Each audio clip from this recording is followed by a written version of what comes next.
So the question in this video is, how far should you hit your irons? I get asked that question all the time in golf lessons. Hey, how far should I hit my 7-iron? How far should I be hitting my hybrid? I'm gonna give you the same answer I give them. I don't know. There's no way I should know how far you hit the iron.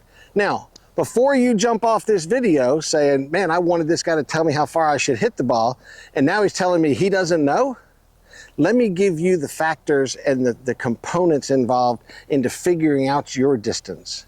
And we'll figure out how far you should hit your clubs. Because it doesn't matter how far I hit my clubs. It doesn't matter how far anybody hits their clubs. It's how far can you hit your clubs, and let's figure that out. So welcome into my video. Welcome back to my channel. I really like this topic because, again, it's questions that are asked of me all the time. And so if all of my students are asking me these questions, that means that the majority of the golfers out there have the same question, and I like to answer your questions. So how far should we hit the golf ball with our irons? First factor that goes into this thing, what are the loft of your irons? The manufacturers these days in the golf industry, there are no standards. Way back in the day when I was growing up, hey, everybody's 7-iron was the same. Everybody's 7-iron had the same amount of loft. Everybody's 5-iron had the same amount of loft. Today, within one company, the different models of golf clubs, the lofts are all the same, are all different. So let's just use a couple of examples from the company that I play their equipment. I'm a Callaway staff professional. And let's just use a couple of different irons. So the Callaway Paradigm Smoke Iron, the 7-iron, 28 degrees of loft. Now, in that Callaway Paradigm Smoke Iron, they also have a high launch model. 7-iron loft, 30 degrees of loft.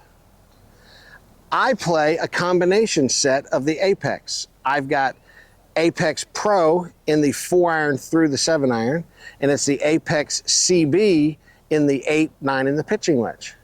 My Apex Pro 7-iron, 33 degrees of loft. So there is a situation right there within one company.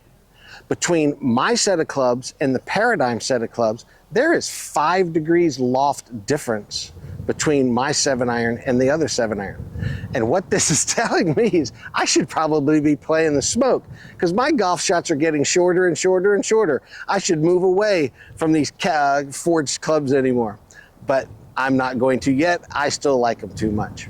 So there's one factor in how far you should hit your clubs. Find out what the lofts are, and we'll go from there. Now, let me tell you the real factors that go into how far you hit your irons. So the number one factor in how far you hit your irons and how far they should go is how solid do you hit it? Are you consistently hitting the ball in the middle of the club face? Are you consistently hitting the ball with a club face that's square? Does the shaft of your golf club swing on plane? And with that square shaft, you are then maximizing the effectiveness of this club. Do you have shaft lean coming into the ball? Okay, all of those factors go into how far a golf ball goes. So if you're a golfer that's a really good player and you've got a good pivot and you've got the shaft on plane and you've got a square club face and you're really good at hitting it in the middle of the club face, and you've got shaft lean, well, you're going to be very consistent. And you're going to figure out exactly how far you can hit your irons using the next part of this that I'm going to talk about, and be able to be very consistent and be able to judge your clubs and their distances.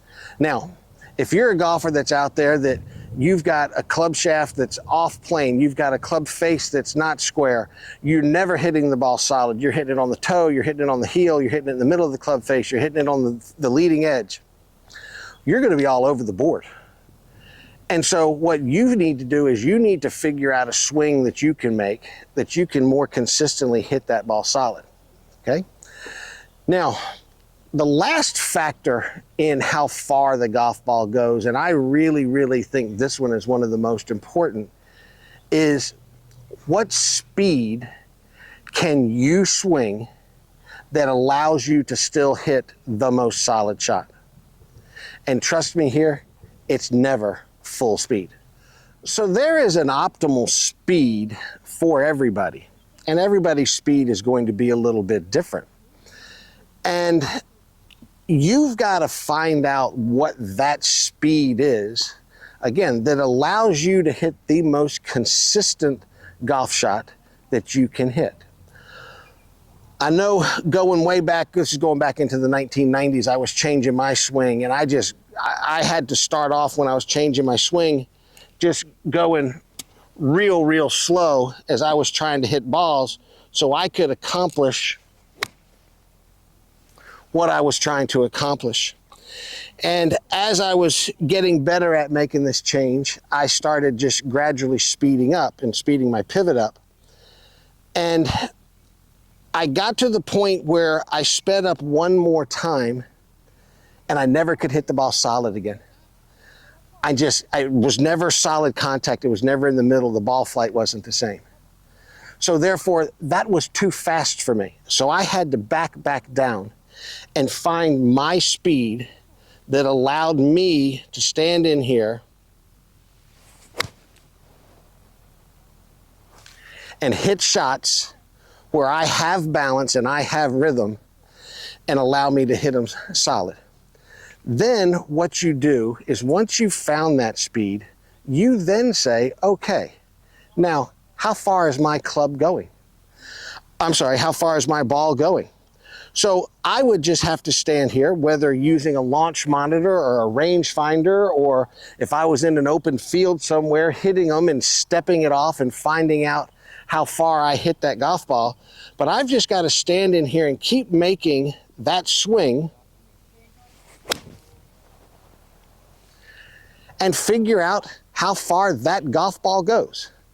Then I know that my 7-iron goes 155 yards or 160 yards or 165 yards, whatever that number is.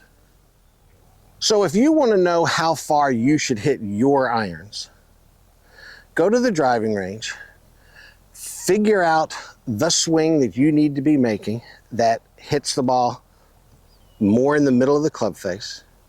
Figure out the speed that you can go so you can repeat that consistency of golf shot over and over and over again.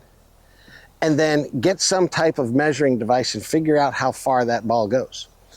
I want y'all to remember this. This number that's on the bottom of the golf club doesn't mean anything. All it's there is to let you know what club you're grabbing. There is no book anywhere that says, well, this is a 7-iron. Wind's blowing, I just caught that camera. There is no book that says, well, this 7-iron should go this far. The number is on there just so you know what club it is. Go make your swing at your speed, figure out how far that golf ball goes, and stick with it.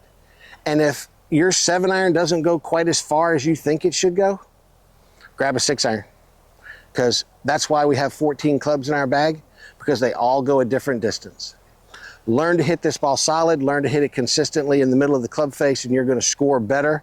And when you do that, you're going to be able to judge and choose clubs more properly because the distances are going to be so close to the same. Well, thank you so much for coming into this video. I really appreciate it. If you think this has helped you out, do me a favor, hit that subscribe button, because what I try and do on my channel here is I just try and give you the best golf advice that I can give you to help you improve your game and to help you shoot lower scores. So thanks for coming in and watching, and I will see y'all in the next video.